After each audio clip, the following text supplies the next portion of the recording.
Honestly, people would not understand how difficult some days it is to deliver milk. That's her started. Didn't actually take much.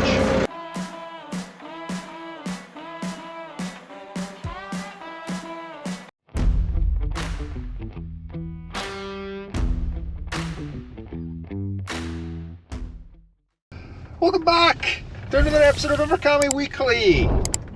Honestly, people would not understand how difficult some days it is to deliver milk.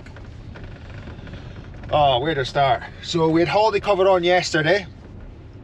A girl called Tara. She's been out with us a couple of times now. So she was doing the Meldrum run cover for Dana yesterday. Now, for anyone who doesn't know, we've got Deliver 9 Maxis vans. So they are actually relatively big.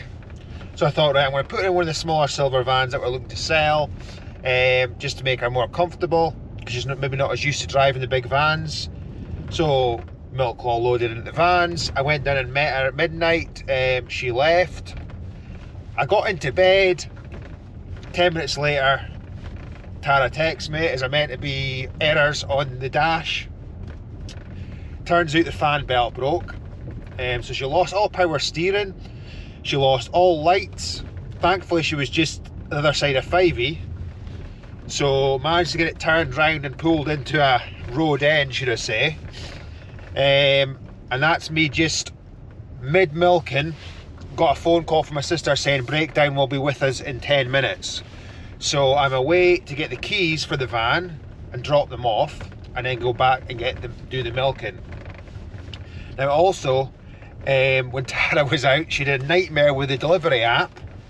So the navigation and stuff wasn't working. So just all in all, as bad a night as it could have been. But hopefully everyone in Meldrum did get their milk. If they didn't, hopefully let us know and we can try sort something out. But honestly, you wouldn't believe how difficult it is some mornings to deliver just milk to somebody's doorstep.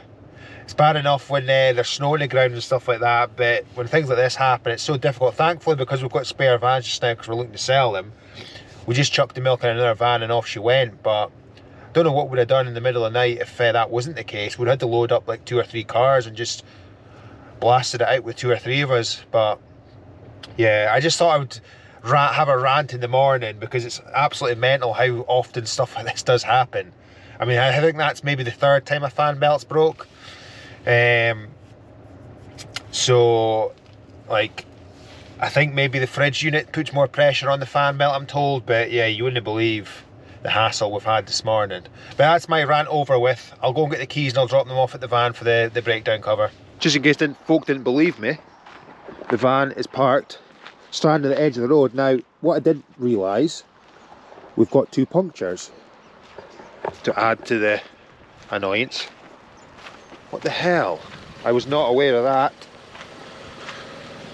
Unbelievable. Right, I dare say I better get these keys dropped off and get back to the milking.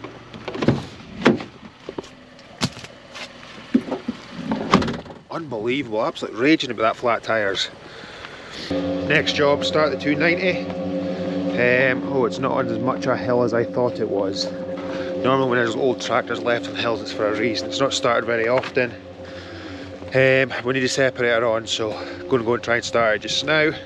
Needless to say, that didn't start. Whoa, whoa, whoa, whoa! So, it's a pull job.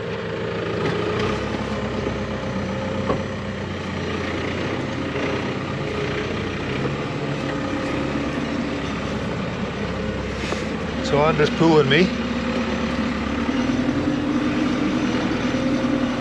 Making sure.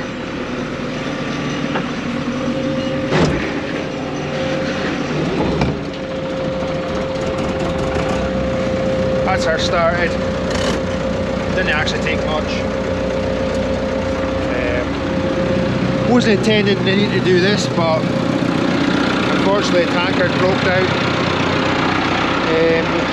Somebody had a shot of it for 25 loads. It's came back and it's making a weird noise in the pump. So Dad's actually away with the pump, well, not the pump, the whole tanker actually is dropping it at Sellers and Meldrum. So they're going to have a look at it, strip it down and see if it's the vanes or if it's a bearing or whatever. we did have the front cap off it, so we checked the splines and we checked the front bearing. Everything was fine there, but it was just too big a job for me to actually take it apart. It's like a bit more advanced than what I'm capable. Well, I'm not saying I couldn't have done it, but it's just I wouldn't want to take it apart and then not be able to put it back together again. So Dad just dropped that off this morning. So basically this tractor, the other tractor's not here, so this tractor's away going to the separator. So the slats are quite full and it's slurry season, so we're away to get the tractor on just now, and we'll get the slats down. That's the separator on. So I've spoken about this before, the thick stuff comes out that end, and the liquid gets pumped all the way down to the tank down here. Now it's slurry season, as I said before, so it's our winter capacity. You're supposed to leave it a couple of feet from the top, which it is just now. But obviously it's quite full getting, so we've not got a massive amount of capacity. But I don't know if you can see that, catch that in the camera, but you can see the liquid that's coming down through. So there's 3 rollers, one sieved and then the other 2 are rubber rollers, and it squeezes the muck through. That compresses the liquid out of the muck, and then we get the liquid in here, and then we get the thick stuff in the midden, so which we can move into the field. So it just helps storage wise through the winter. It makes a massive difference, and it's actually quite nice if you do have breakdowns or something, you've got something else as a backup. But as I say, if the pump is a while to get fixed, we might have to ask our neighbour for a borrow a tanker, because we've not got that much capacity there. But we're not going to use the separator any more than we have to. We're just going to have it on for a few hours this morning and hope we hear something from the mechanics in the afternoon, but knowing our luck, it probably won't be back this week. But it was just a quick update. I know I've shown about the separator before, but that's basically how it works. The muck goes through and it gets compressed out, and you're left with the hard stuff and you're left with the soft stuff. As I said, the liquid all goes in that tank, and then the thick stuff can be moved to a field. So just a lot more storage. And obviously we're not allowed to spread through the winter really. We are allowed to spread now again, so that's why I say it's kind of slurry season for us now. It's the time you want to be getting the slurry onto the fields to push on the grass and fertilise the ground for the seed going in the next few months. So we really need a tanker back, but we'll see. I'll keep you in the loop. Won't be any videos on slurry spreading this week by the looks of things, put it that way. Just the last job of the day now. I'm away to do some soil samples. I've got a bucket, I've got a wee spade. I thought I would speak just now because my mic, I think I'm going to send it away because my mic is not working. The transponder isn't working, so I don't know what the sound's like, but I'm down in the shelter just now. I'm not sure what it'll be like in the middle of the field, but I'm using the mic off the GoPro, which isn't quite as good. So what I'm going to have to do is I've got to take some soil samples, I think 9 acres. They kind of recommend that you do like 2 samples per acre. So technically I need to dig 18 holes all over the field, take a little sample of dirt, mix them all together, and then they need a sample size roughly of a coffee cup of the whole field, and then they'll analyse that and it'll tell us what the ground is lacking, so we can maybe effectively save money on fertiliser. Obviously our fields, with having cattle, have had muck, but can still be short on pH or any other values, so it's a good indication if we can put lime on it, if it's short or needs more muck or nitrogen or whatever. It'll tell us, it'll give us a good reading of what the field needs, so the barley or the grass or whatever we plant in it has the best chance possible. So this is the field I'm looking to do. Obviously Andrew mucked out a shed the other day, so there's muck being dumped in here anyway, but this was a barley field last year. I'm just looking to just random places do a 15-20 samples all the way up, mix it all together and then bag it up for the lab to test it.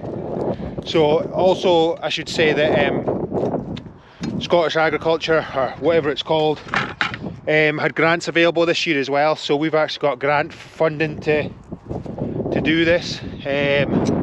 Obviously it's trying to make everyone a little bit more economic, so you don't want to be putting fertiliser on ground that doesn't need it, or anything for that matter.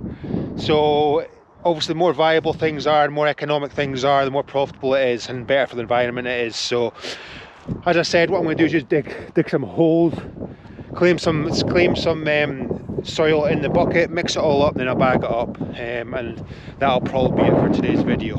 But I'll get going just now, see if I can capture stuff. It's really windy, although it doesn't look it, so I never took a drone up or anything like that because it would just be pointless me walking around a field anyway. But we'll go and get some soil bagged up.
No idea how many samples I took there, but that is the pail.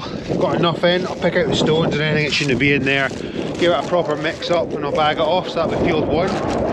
Dad's hoping to do 10 fields altogether. If there's any grant funding left next year, we'll do the rest of our fields. So not doing every field, but we'll get a good picture of what's lacking where, and hopefully save us some money in the future. It's always interesting just to know what the soil is reading at, because as I say, you can be buying fertiliser which is really expensive and giving it you normally give it every year, but it actually need it. So especially in this day and age, it's all about being as economic as you can, save money where you can, and hopefully prosper because of that. But anyway guys, that is all of the time for in today's episode. I hope you enjoyed it. Really frustrating day, to be honest, with all the breakdowns and the flat tyres and stuff. Oh, my garage actually phoned me. Would you believe it? Somebody has left those tyres down. They pumped up, no bother. Now there was space for a car to get out the back, and obviously when the van died, Tara switched it off. Couldn't switch it back on again. Breakdown never came till about 11 o'clock. But the garage is pretty certain that somebody's let those 2 tyres down. How mental is that? Unbelievable. But anyway, if you haven't already, please remember to like and subscribe. I'll see you next time. Van, for sake, what the